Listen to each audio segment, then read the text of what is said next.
Now, it was against the law to teach the enslaved how to read and write in 19th century New Orleans. However, she did so. And what's also remarkable is that she potentially could be the first U.S.-born person of African descent to be a saint in the Catholic Church. My name's EJ. I'm talking about some remarkable history we don't talk nearly enough about, so let's get into it. This is Henriette DeLille, who was born in 1812 in the city of New Orleans. Now, she was born as a free person of color into the Creole community of New Orleans and was a descendant of enslaved folks.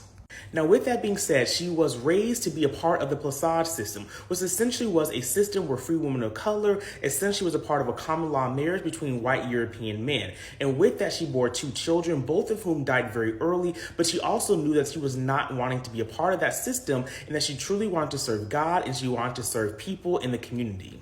Really interesting is that her family actually identified as white, but Henriette did not do so. She identified as a person of color, and because of this, it barred her from being able to join the nuns that were in New Orleans because of her racial status and how she identified. So in the 1840s, she founded the Sisters of the Holy Family, and they're still around today. And they did remarkable work. They cared for the sick. They helped the poor. And it's also really important to know is that she also educated women of color, and she also educated the enslaved, which was against the law. It's also said that she was the godmother to a number of enslaved children as well. Because of her remarkable work taking care of the elderly and the sick and educating children of color and also caring for enslaved, particularly in a time that was very dangerous to do so, there's many laws against it, and her dedication to being identified as a woman of color, well, she's now known as the Venerable Henriette DeLille inside of the church. Venerable. They call her venerable. Yeah, venerable. That means worthy of being praised.